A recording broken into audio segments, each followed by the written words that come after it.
All right, ladies and gentlemen, welcome back to Torah Studies. All right, so tonight we have a phenomenal class. The Torah portion is Vayakhel, and it's the second to last in the book of Exodus. And it's actually incredible because, I don't know, like time does weird things. Like sometimes things seem to be slower, time seems to go slow, time seems to go fast. It seems like we've been in the book of Exodus for a while now, which makes sense. It's about a 3 month project to cover the book of Exodus. But here we are toward the end. The penultimate parsha, I believe, is the correct English term for it.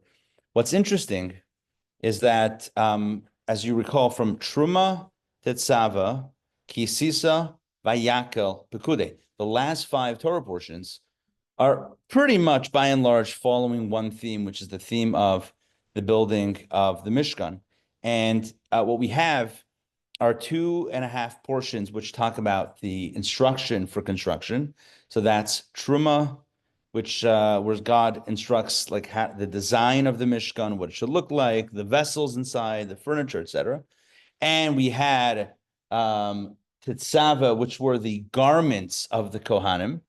Then Kitisa or Kisisa, which covered the role of the Kohanim, the priests, and the inauguration or initiation of said priests. Now, none of this happened yet. This was all God's command about what should happen.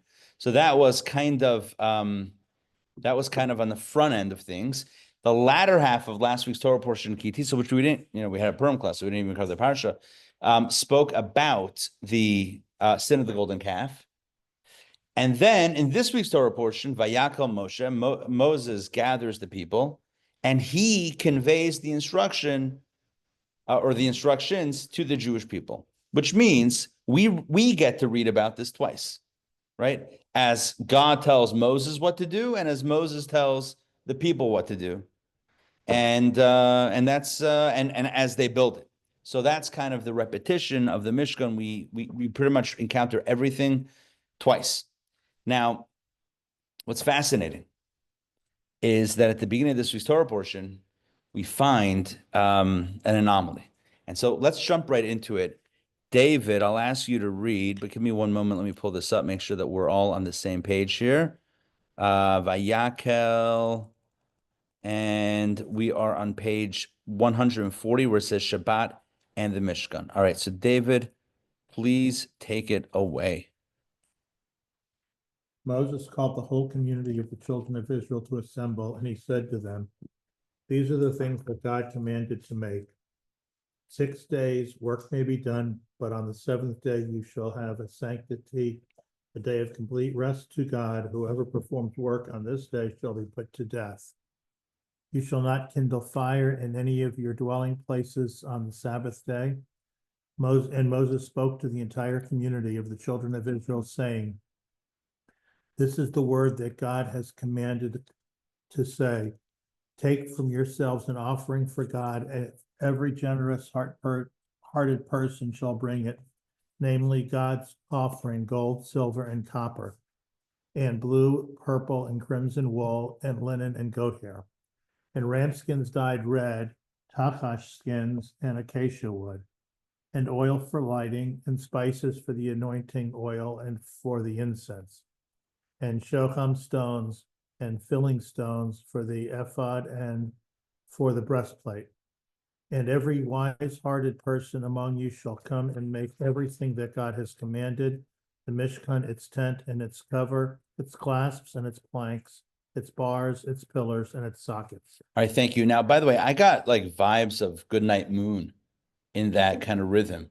If anybody's familiar with the kids, Oh, yes. right? Remember that? Yeah. Goodnight Moon and the red balloon and the dip, right? So I kind of got like that type of tempo over here with as it's discussing what are the items that need to be donated. And this is again not God telling Moses what to tell the people, but Moses actually conveying that to the people. The anomaly, of course, are the verses 2 and 3.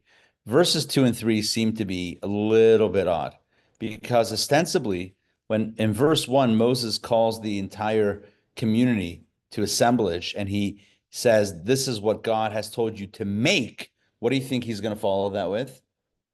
What is God telling us to make? The Mishkan. The Mishkan. But instead of going immediately from that preamble into discussions of Mishkan building and Mishkan donating and building, instead we meander. The Torah throws us for a bit of a digression to talk about some basic elements regarding the day of rest, regarding the Sabbath, regarding Shabbat or Shabbos, depending on your preferred pronunciation. Right, 6 days work may be done. On the seventh you shall have sanctity, a day of rest. What's going on here in the language of the sages of the commentaries? Shabbat man dechar shmei. Who's talking about Shabbat here? We just had 2.5 Torah portions. Let's just call it 3 Torah portions where we learn about the divine instruction to build a Mishkan. God tells Moses, this is what you should tell the people. Then Moses calls the people and says, folks, I have an announcement. Shabbat.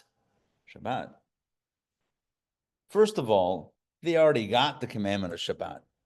They stood at Mount Sinai, and part of the 10 commandments, commandment number 4, was to keep the Sabbath day holy. What's going on over here? He's gathering them to tell them about Shabbat. He's gathering them to tell them about the Mishkan. So why verses 2 and 3? Why that digression? So they get really excited and want to work on Shabbat. Oh, good. So very good. Excellent. So Rashi pipes in. Rashi comments. Pipes in sounds a little bit not nice. Rashi jumps in. And Rashi says, okay, there's a reason for this. There's a reason why Moses gathered the people and then began with a different commandment. So let's take a look at Rashi. Dasi, please read text number 2, Rashi, Exodus 35:2. He first mentioned to them the admonition of Shabbat before commanding them about the works of the Mishkan, saying in effect that the Mishkan does not override Shabbat. Okay, so hold on. Before we turn the page, let's focus a little bit on this Rashi, because this is actually going to be the critical Rashi of the class. This is it. If we get this, we got the whole story. So if we break down Rashi quotes the word 6 days, which signals the beginning of the Torah's kind of sidestep, right?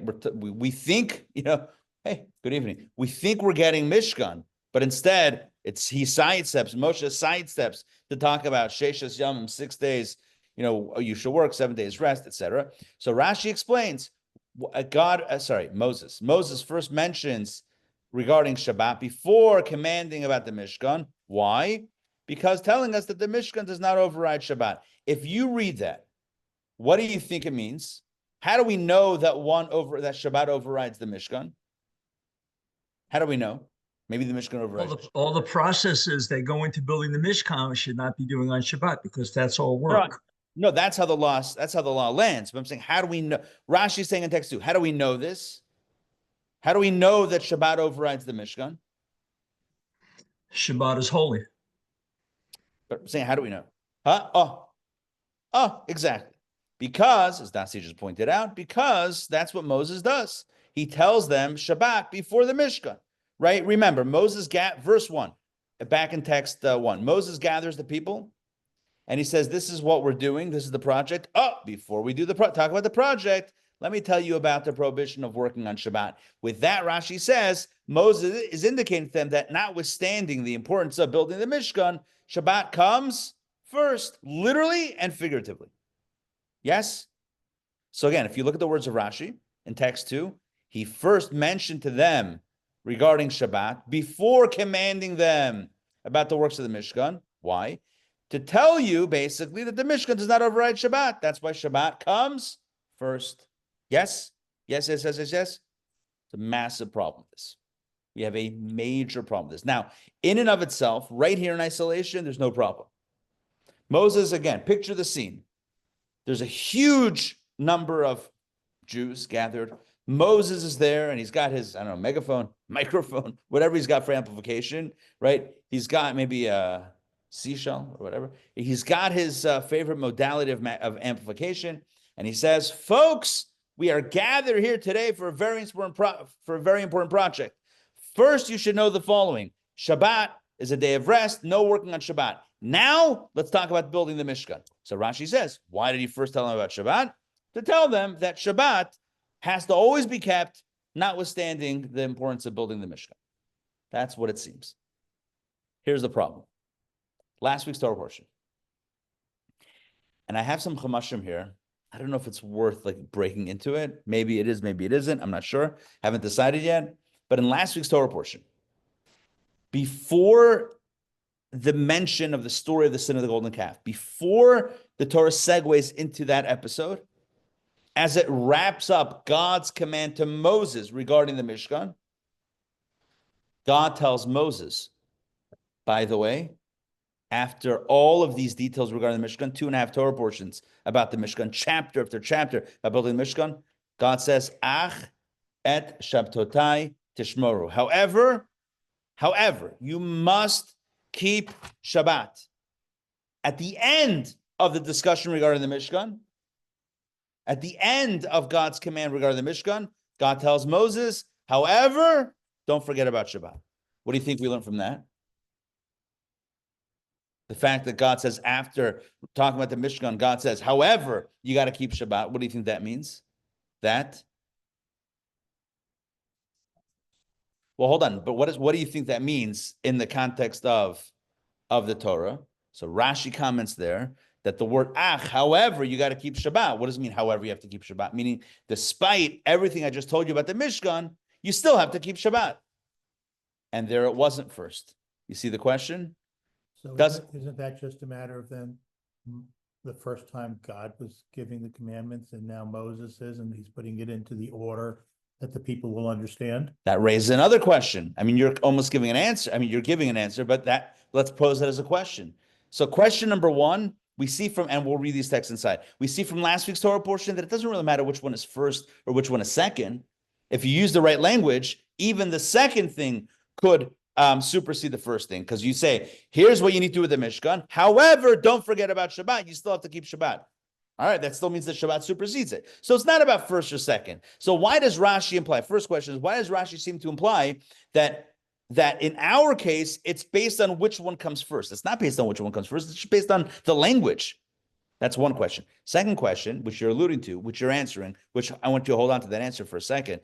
But what you're alluding to is the second question, which is, why does Moses deviate from the order in which God had informed him about this whole process? God had told him first about the Mishkan, then about the exception, or actually the non-exception of Shabbat, meaning build a Mishkan, however, you got to keep Shabbat. Moshe starts with Shabbos, and then goes into the Mishkan, who typically Moses would be a word for word conveying the commandments, not mixing in his own thing. Why here does he deviate? Does he completely flip things around? Now, let's just, because we did a lot outside, let's look at all of this inside. Let me pull this up, and we'll ask Meira, please read text 3a and then 3b, but first 3a. This is last week's Torah portion. After 2.5 Torah portions worth of material that God communicates to Moshe about the Mishkan, here's what God says right after that. And you speak to the children of Israel and say, only keep my Shabbats, for it is a sign between me and you for your generations, to know that I, God, make you holy. Therefore keep the Shabbat, for it is a sacred thing for you. Those who desecrate it shall be put to death, for whoever performs work on it, that soul will be cut off from the midst of its people. 6 days work may be done, but on the seventh day is a Shabbat of complete rest, holy to God. Whoever performs work on the Shabbat day shall be put to death. Okay, so we're going to keep that piece of it. The point is, what happens here in verse 13, where it says, only keep my Shabbats. Honestly, I would have translated that differently. In the Hebrew, it's what I told you before. In Pasuk Yud Gimel, it says, ach et shabtotai tishmoru, or ach et shabtotai tishmoru, which really means, ach means however, or but, or notwithstanding all of the above, you still have to keep Shabbos.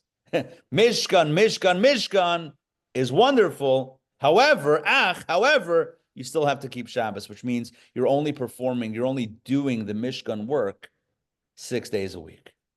It would be no different. Let's just, you know what? Here we go. Let's actually use a real-time example, a conceptual real-time example. Let's say you're hiring someone to build a synagogue or to renovate a synagogue, let's just say, right? So you hire your general contractor, who's then going to hire subcontractors, right? That's typically how it works. So you hire the general contractor and you tell them, look, here's what we want it to look like. Here are the plans that we have. Here's the concept. Here are all the details. However,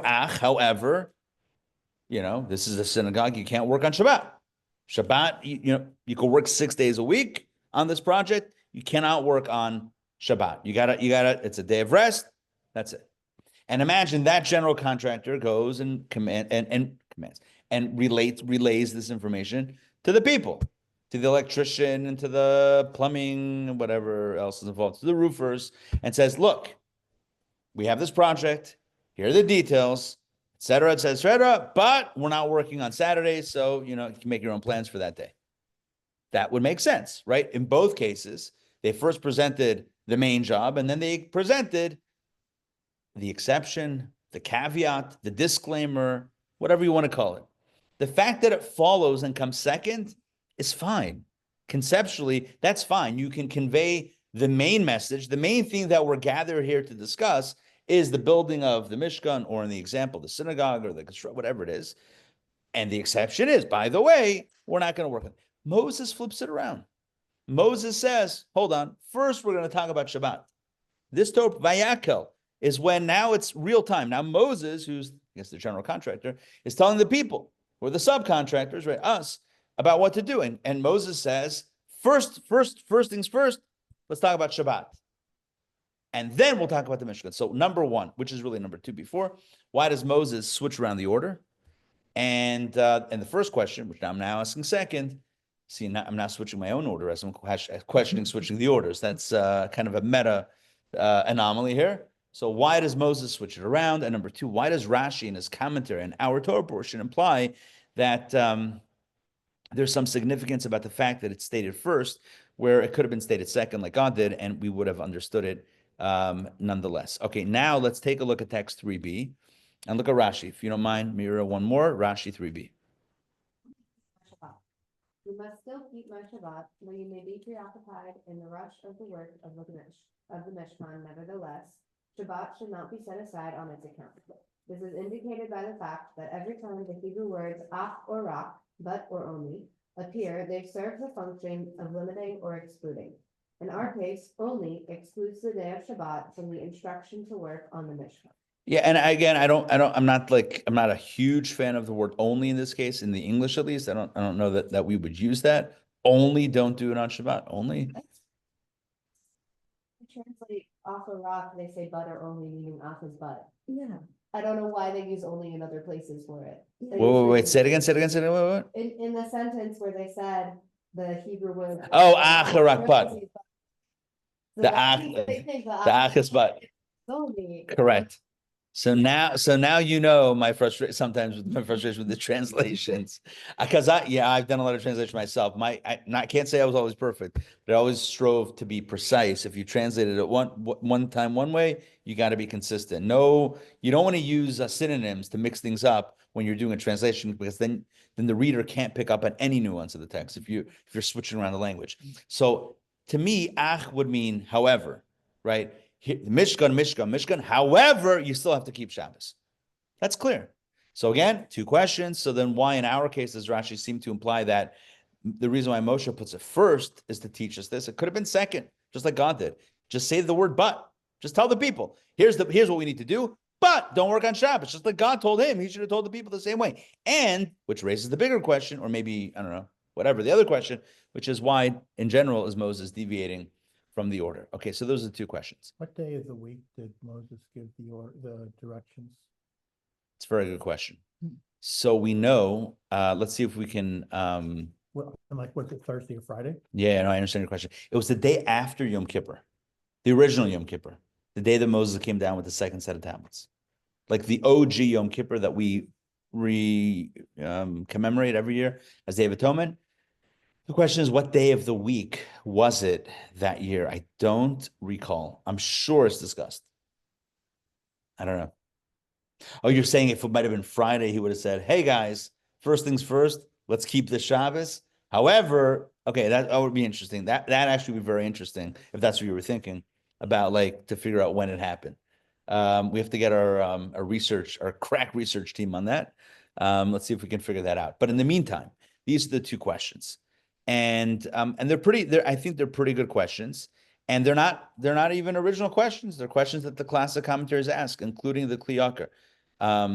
Toba, please read, if you don't mind, text number 4, the Kli Yakar.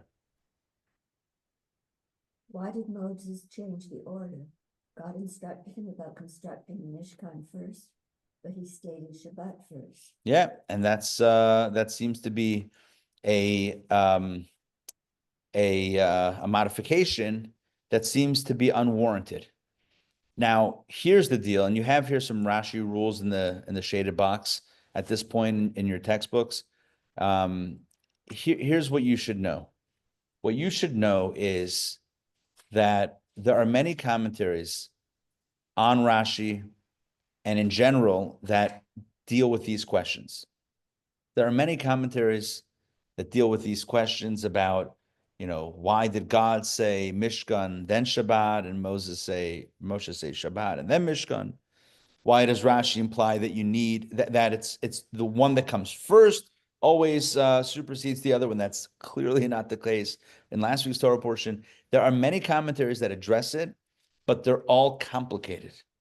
And one of the rules that the Rebbe has when it comes to studying Rashi is that if Rashi wrote his commentary, like he indicates in his introduction, if Rashi wrote his commentary for the student that is beginning their Torah study, that is maybe even the 5-year-old, the Ben Chamashimik, or the 5-year-old that's beginning his or her studies, then you cannot presume, you cannot posit that Rashi expected us to do all these mental gymnastics to figure out what it means. It must be very straightforward and very simple. And so therefore, when it comes to Rashi, the simpler the better. Now, just to be very clear here, when we say simple, we don't mean when we say simple, we don't mean like dumbed down or not brilliant. It means straightforward. Rashi's expecting the reader to understand things in a straightforward fashion and not require any convoluted commentaries and super commentaries to figure it out. And so therefore, we're left with the question, what does Rashi mean when he say that Moses, the fact that it's first means that it supersedes? It's not about first or second. It's just about whatever the context of however the wording of the verse. That's what makes us know which one supersedes the other. And again, why does he switch it around? Why does he shorten the order? And the answer is so simple. It's so simple that after we hear the answer, we're going to kick ourselves. And we don't need any other commentaries. We don't need any other explanation. It's so simple, even a 5-year-old would figure it out. Because what Rashi does expect, he doesn't expect us to have a sophisticated knowledge of the information. But what Rashi does expect us, good evening, is that we should recall what we've already learned. In other words, that we should forget what we've already learned, that's inconceivable. We need to have a firm grasp and a solid memory of what has already been discussed. And so let me take you on a journey of the narrative. If you recall the way, and I kind of dropped breadcrumbs in the beginning of the class, the Torah portions of Teruma and Tetzaveh speak about detail God's command to Moshe regarding the building of the Mishkan, the tabernacle. The beginning of Kisisa also continues that narrative. And then what happens? And then we have the sin of the golden calf. And as Rashi describes, when does Moses, and I mentioned it a moment ago, when does Moses convey the command to the Jewish people? After the forgiveness, after Yom Kippur, the day after Yom Kippur, let's gather. Vayakhel Moshe was the day after Yom Kippur. How do we know this? Rashi tells us this. Let's take a look inside. Text number, no, we're going to skip text 5. Let's look at text 6a. Toby, you did the last one, right? Okay. Okay, fine. I'll do text. We'll come around again. Text 6a. Here we go. So here's Rashi, last week's Torah portion, Exodus 30. Rashi says the following: after Yom Kippur, God forgave the Jewish people for the sin of the golden calf.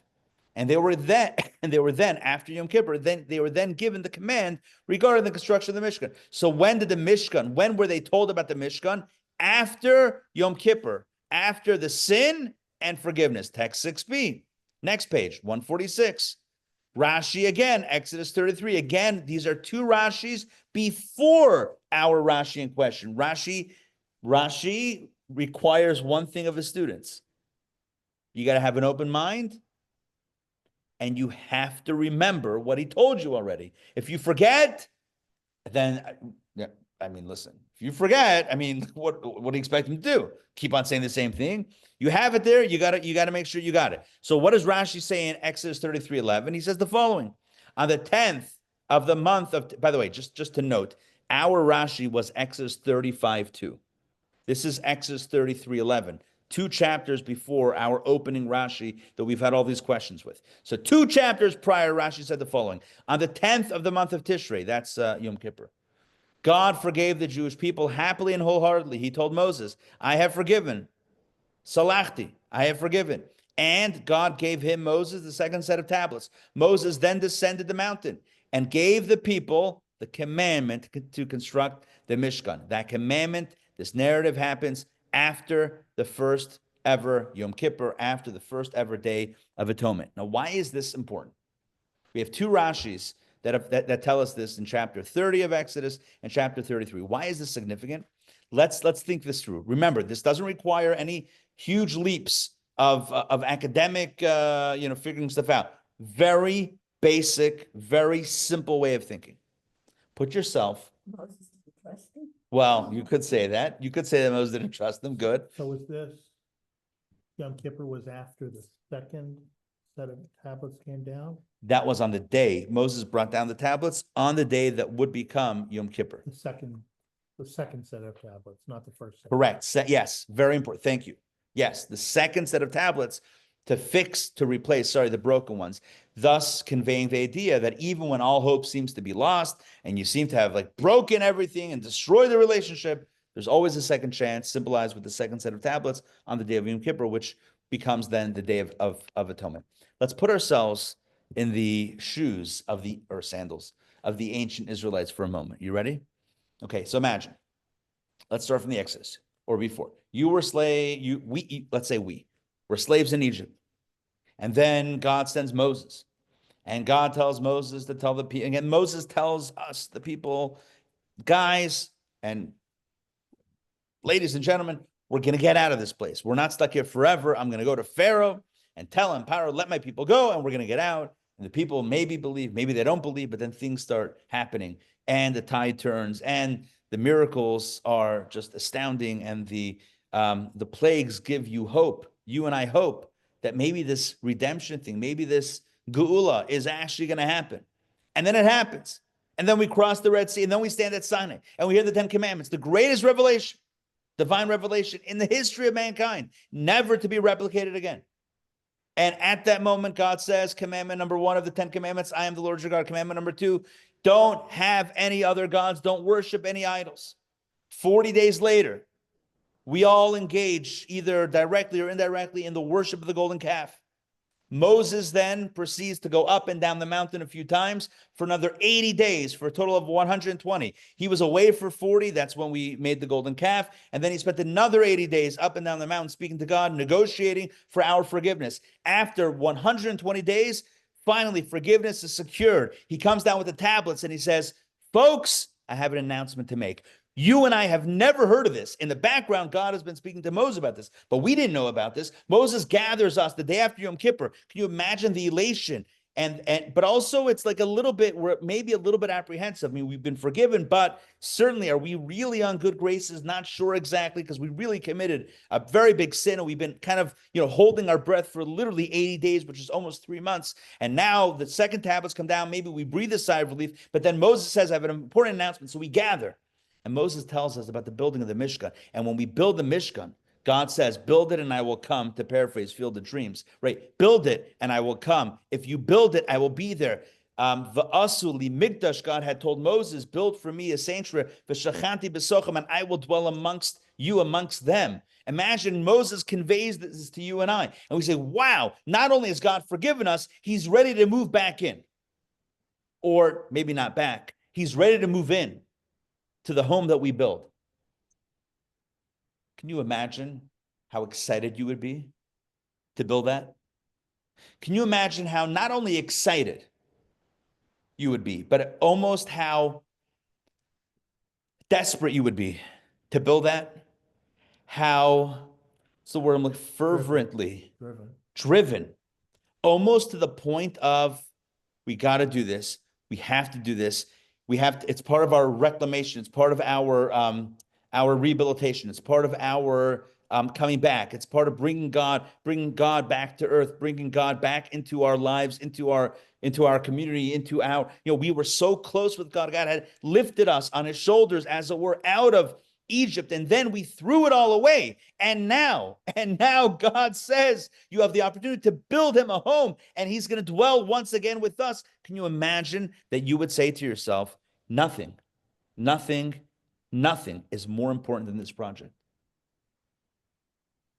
When God conveyed this to Moses, like an echo of Na'aseh v'nishma. We're going to do it. They have to do it. When God speaks to Moses, he can put Shabbos later. He can tell the Mishkan and then say, oh, by the way, don't forget about Shabbos. When Moses speaks to the people, if he puts Shabbos first, can you imagine what's going to happen if he puts if he puts the Mishkan first? They may never get to the ach.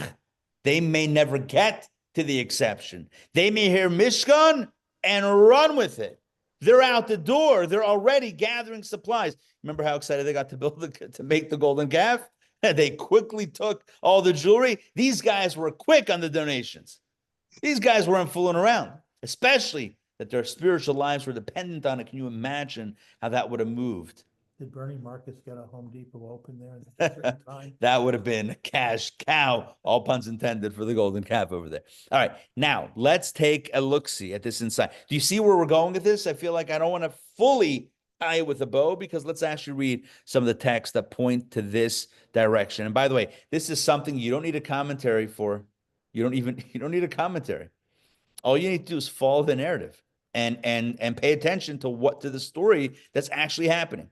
Take a look-see at, hold on.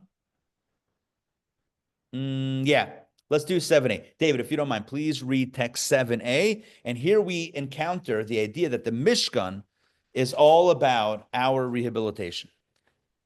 These are the numbers of the Mishkan of the testimony, which were counted at Moses' command. This was the work of the Levites under the direction of Itamar, the son of Aaron the Kohen. So the key phrase here is the Mishkan is called not just Mishkan, but Mishkan ha'edus or ha'edut, the Mishkan of the testimony.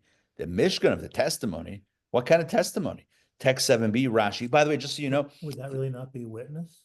Yeah, sort of. Yeah, it's bearing witness. But to what? Yeah, testimony, witness. Correct. But the question is, what is the witness? What is it bearing witness to? Or what is it giving testimony for? What do we even talk? What does that word mean, Mishkan of the testimony? What does that even mean?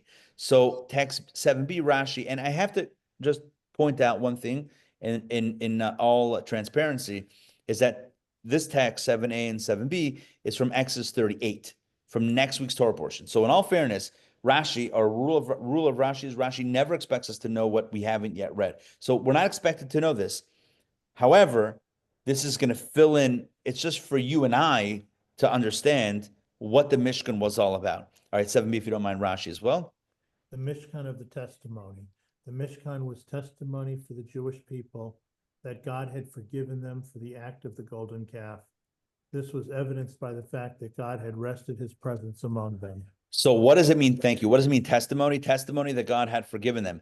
How did it bear testimony? Well, if God is there, resting his presence among them, then he probably forgave them. He moved back in, right? He moved back into the house. There's probably a forgiveness that happens. Sorry, not Rashi. That was Rashi. The Maharal of Prague, right? The famous creator of the Golem, the famous rabbi of the 1500s of Prague, Rabbi Yehuda Loi. So he writes a commentary called Gur Aryeh, which is a super commentary on Rashi. Take a look, Ramon. Please read text number 8. the existence of the divine presence amongst the Jewish people is testimony that they have been forgiven. No one dwells with someone they hate, only with their loving friends. Everyone rejects their haters. This is why the Mishkan was testimony that God had forgiven their sin. Thank you. So the Maral says it's obvious logic. Who moves into their enemy's house? That's not a thing. Obviously, if God is moving into the house that we built, it means that we're on good terms. That we're okay with him. He's okay. Sorry, that he's okay with us. Once again. So again, that's just explaining what Rashi had said in text 7b, which is explaining what the verse said in text 7a. So we have a verse, we have a Rashi, we have a commentary on Rashi from next week's Torah portion, all to highlight the fact that the Mishkan was all about expressing the forgiveness that God had granted us, that God had granted our people. Rabbi Ari, Yes. wouldn't you consider that the second Lukos, the second set of tablets, was the testimony of the forgiveness? If you didn't forgive them, you wouldn't have the second set of tablets. Yes, 100%. And by the way, guess what they're called also? Luchot ha'edut. They're also called the tablets of testimony for the very same reason. However, and I think this is what the Gur Aryeh is highlighting. So you're right. The very fact that Moses comes down with a second set of tablets to replace the shattered ones means that he definitely got the warranty. I'm kidding. It means he definitely got God to consent to giving the second set of tablets. So that, yes, you are correct. However, there's something that takes it to the next level when you build an edifice and God rests there. That's like, this is not a present that the one that you harmed is sending to you to replace that which was broken when you broke it. So there is a reclamation. There is a kind of a circle that is kind of completed with the tablets, but there's something that's elevated when you build, God a home after all this. And he says, Amen. Yeah. Moshe was the one. So it could almost be seen as like, well, I mean, obviously Hashem forgave Moshe, but like, are we sure Hashem forgave us? Good. I'm going to repeat that so everyone online can hear. Dasi says, as well, in addition to what I mentioned, maybe it's more of a public thing. You have the Mishkan, and there are miracles that happen consistently. 10, they said in the Mishkan and Mikdash, there were 10 miracles that happen daily. So it's like a public display of God's presence as opposed to the tablets, which maybe is more associated with Moses and what he did, or that sort of thing. So this is definitely a public thing. So now, again, This has been kind of blowing my mind. Did you say Rabbi Yehuda said you made a golem? Yes. Yeah. He's the creator of the golem. In fact, if you go who's gone to Prague here? I know some people. Yeah. Have you gone to Prague? No? Prague? No? Any Pragues? Alex has gone to Prague? Okay. So if I'm not mistaken, people that have gone to Prague have told me that if you go to the Jewish Quarter, at the entrance to the Jewish Quarter, there's a statue of the Maral and a statue of the golem. So apparently it's a thing, or it's good for tourism. Either way, the point is like this. Yeah.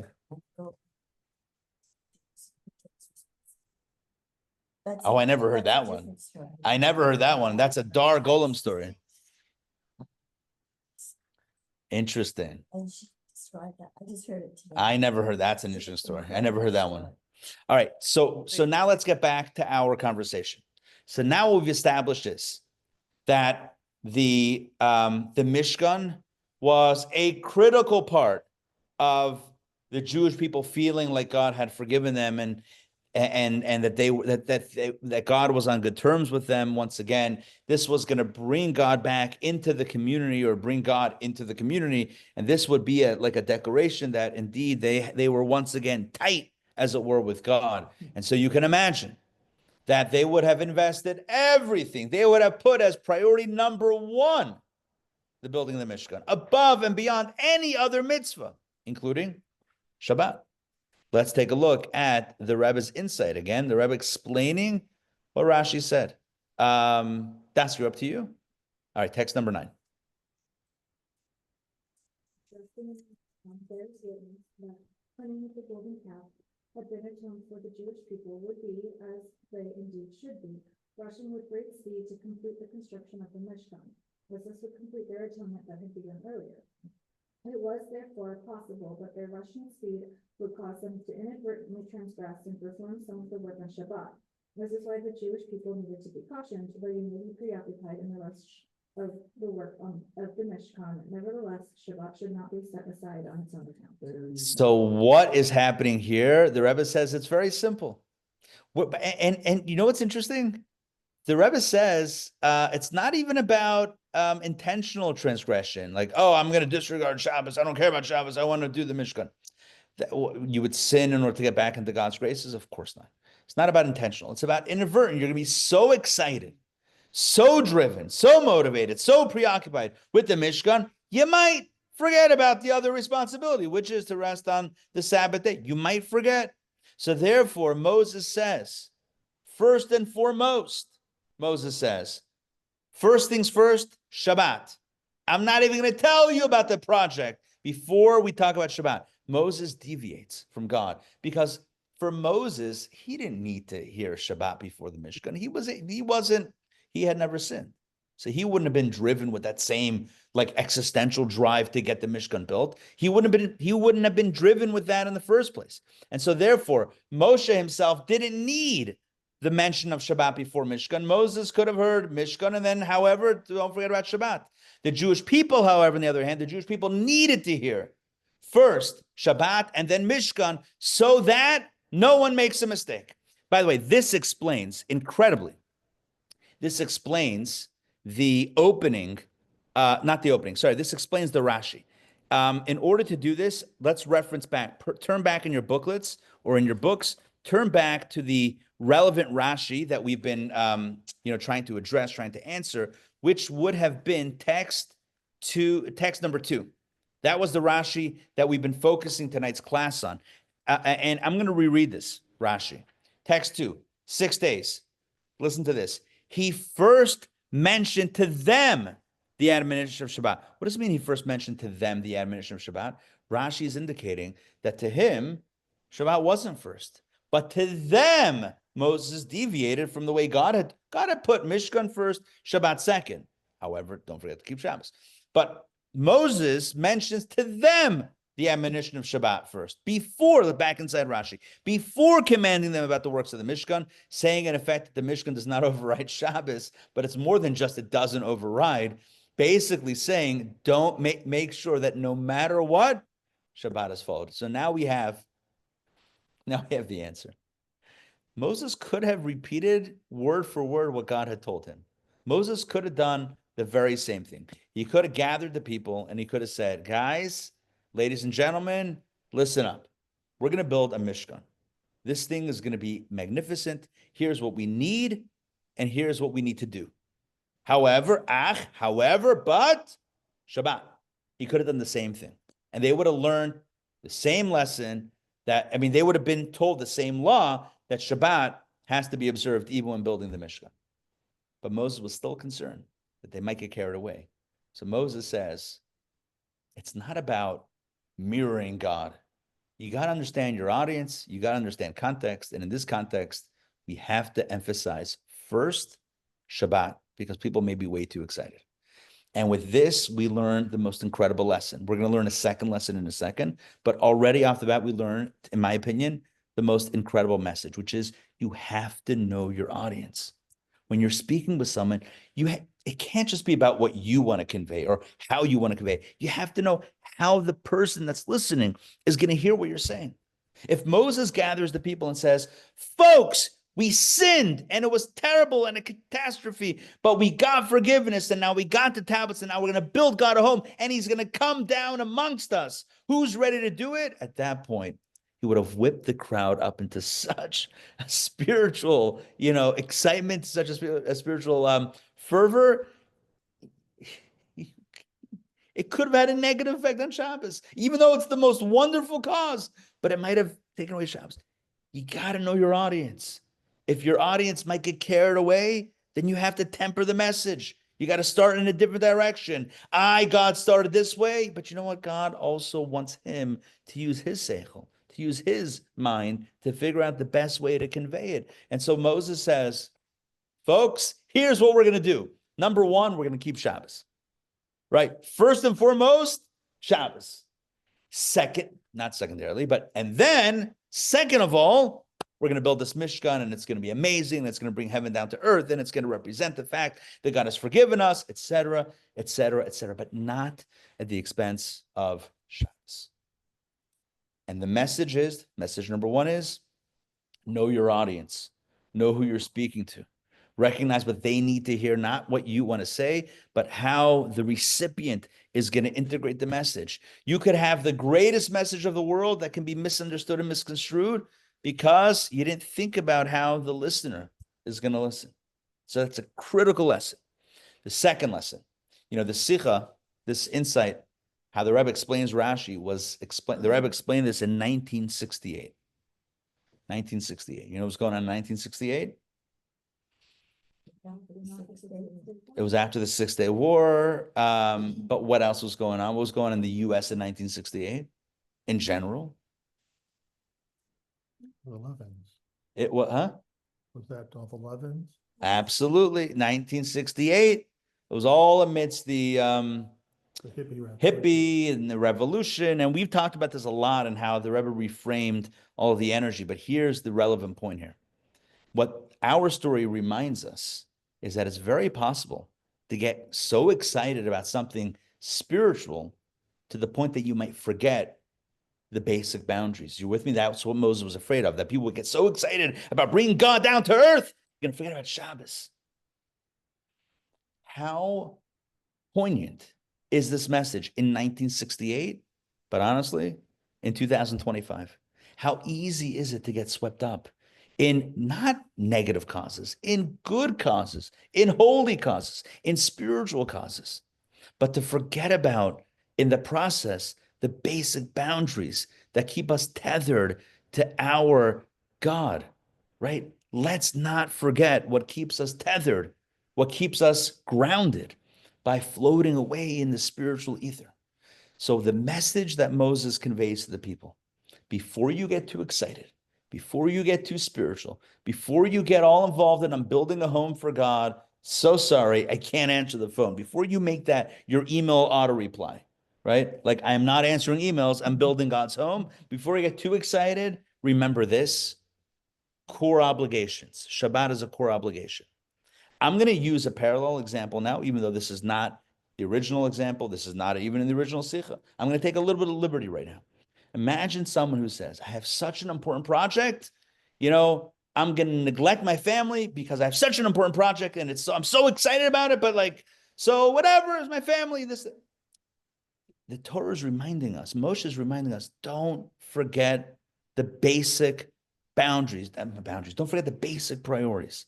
Shabbat, basic priority, right? Family, basic priority. Never sacrifice our kids on the altar of spirituality or of, even on the altar of God. I mean, isn't that the message of the Akedah? Don't sacrifice your kid for God.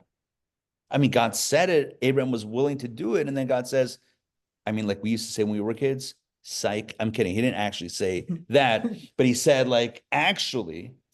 actually, that's not what we're meant to do, right? That's not what we don't sacrifice our kid even for God. What a beautiful message. Shabbos, the Talmud says, the Gemara says, more than we keep Shabbos, Shabbos has kept us. And I think everyone has their own relationship with Shabbos, in whatever degree. And certainly if you're, if for me, it's something that I was born with. And so I can't claim any accomplishment in the experience of Shabbos. However, I will say this: there's something so profoundly liberating about being able to disconnect from the craziness of the world, knowing that, the world will be fine without us. It's going to survive without us. And in 25 hours, we'll pick it back up again and be back, with our nose to the grind. There's something so core and so fundamental about that. And the Torah is telling us that you might be in the pursuit of your wildest spiritual dreams, but don't sacrifice, not at the expense of your core principles. So we have two messages tonight. Message number one, Always know your audience. Never, don't presume that, that the listener will understand if you convey it the way you want to convey it. You got to know your listener and then tailor it to the listener's capacity. If you know that the listener might misconstrue it, then switch around the order. But God gave me don't worry, you're not, but God's not speaking to you. You're speaking to someone else. So you got to tailor the message. That's number one. Number two, the message here is the direct message is, even when you're very excited, you got to keep the core principles. Don't sacrifice the core tenets of what it means to be connected with God. And I think that's a beautiful message, because look, we can all get carried away with things that are good. These are not bad things. These are very good things. And yet we gotta remember where we're coming from. Questions, comments? Make sense? Yes. I'm checking online. Yes. All right. Moral of the story: in our lives, let's build a space for God, and at the same time, let's remember to keep the boundaries up. Yeah. Oh, Thank you very much. Thank you, Christina. I appreciate that. Azaku Baruch. Thank you, Jay. Thank you. Thank you. Yeah. Ooh. On a Shabbos. Whoa. That may even accentuate your answer. which is interesting. When I Googled it, it just said, there's nothing in the Bible that says what day of the week it was. But that, Well, it's but, not but that the focus was on, 40 days up and 40 days down. Interesting. No the year that he did all of this, so if you find that year and then convert it to the English. You did a date converter on that? Wow, I didn't know it goes back that I far. think you know which, Yeah, it is a computer, so like. which year did you use? It would have been 2449. Yeah, it would have been 2449. That's fantastic. 10th edition. So what's interesting, I mean, I think honestly, that fits with your answer, because imagine if he gathers them on Shabbos and says, okay, first of all, today's Shabbos. Second of all, there's a Mishkan that needs to be, made. So that actually, I would say a very simple, not to reduce it, but a very straightforward answer is what I think you were leaning into originally, which is, yeah, it was Shabbos. So he was telling them, because if he calls for the gold, hey, grab your money. I mean, stop, don't do that yet. But it kind of dovetails with the message here ultimately, which is you might get carried away. Let's not get carried away, even with the good stuff. It's like so often the message is don't get distracted by the bad stuff. Tonight's message is don't get distracted by the good stuff. Because even if it's good, doesn't mean that it's the call of the hour. There's different, you know what they say, the most important thing about a joke is? Timing. Timing. I think I butchered that. The most important thing, what's the most important thing about a joke? Timing? Yeah, that's how it goes. Anyway, timing is everything, even when it comes to building a home for God. All right. I think that's it. Yeah, that was what I meant when I said he was probably, Moshe Rabbeinu maybe was thinking they're going to run to do Na'aseh. That's what I meant. That's what I meant. Yeah. The comment before. Right. Exactly. Immediate action. Right. Because they were so motivated for it. So Hashem knew that Moshe himself wasn't like fighting for his life. The people were. So Moshe says, I know the people, they're not me. Therefore, I'm going to relate to them differently. All right. I'm going to say hi to everybody in Lex. I don't think we did it before. Kay, good to see you. Alex, great to see you. Mom, good to see you. Larry, good to see you. Dr. Maxie, good to see you. Howard, good to see you. Deborah, good to see you. Susan, good to see you. Christina, good to see you. Danny, good to see you. And hold on, before everyone goes, tomorrow. This is actually incredible, because I've been working on this for a little while now. This new You Be the Judge course. We've done similar courses in the past, but these are all new cases. And by divine providence, I was mentioned to you before the class, the Supreme Court of the United States issued a ruling on March 10th, which is 8 days ago, Monday, March 10th, last week, regarding a case about stolen or looted artwork that ended up in a museum in Spain, in the Museum of Madrid. Basically, here it is right here. It's not a Picasso. It's a Pizarro, Pizarro's, but it's worth millions and millions of dollars, tens of millions of dollars. This is the art. If anybody wants to see what the art looks like, I don't know if you guys can see it. Can you guys see it? Who owns this valuable Nazi looted painting? A Holocaust survivor's family or the museum that bought it years later? There's literally a legal question. The Supreme Court just ruled on it, kicking it back to the lower court. This is going to be lesson 1 of You Be the Judge, starting tomorrow at 12 and tomorrow at 7:30. If you're signed up, great. If not, sign up. You can always try it out and see how you like it. Try before you buy. Either way, it's a 3-part series and it is fantastic, despite the email that said 6 parts for the night class. All right, good to see you. My pleasure. Good. It's fun. Pleasure. All right, Laila Tov, everyone. Hope to see you tomorrow for the new course. Bye, guys.